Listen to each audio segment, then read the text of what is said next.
Sayın Abdullah Öcalan'ın PKK üzerinde, Kürt halkı üzerinde siz bugüne kadar etkisi olmadığını düşünüyordunuz. Bakınız ne kadar büyük bir etkiye sahip olduğunu yaşayarak hepimiz görüyoruz.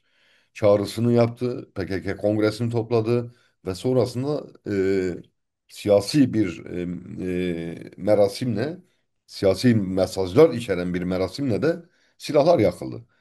Bu hiçbir yerde böyle bir durum söz konusu değil. Dünya örneklerinde buna benzer. Aynı demiyorum, buna benzer hiçbir meselede böyle adımlar atılmamıştır.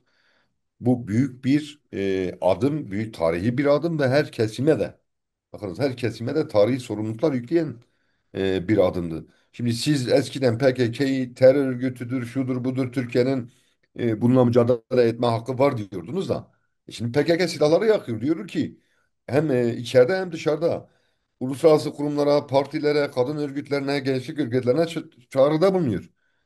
Bu meseleyi siyasi yoldan biz bir karar aldık. Siyasi yoldan çözülmesi noktasında kararlılığımızı gösteriyoruz. Siz ne yapacaksınız? Şimdi Türkiye artık size ne diyecek?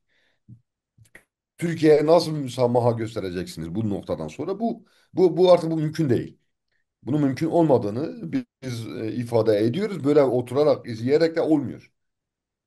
Ciddi Kürt meselesi Türkiye'de çözümü demek, bunun Orta Doğu coğrafyasına yansıması olacak. Bölgeye tümüyle yansıması olacak ve Avrupa'ya da yansıması olacak. Sorumluluk almak istiyorsanız bugüne kadar bunu diyordunuz. Gerekçeniz PKK'ydi.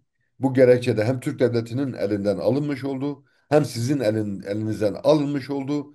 Ve bugünden sonra gerçekten Kürt meselesinin çözümü, Kürt halk önderinin fiziki koşullarının, fiziki özgürlüğünün sağlanması, umut hakkı kararının uygulanması noktasında tüm sorumluluk size aittir. Bundan sonra bir gerekçeniz, bir bahaneniz yok. Biz hiçbir bahaneyi kabul etmiyoruz.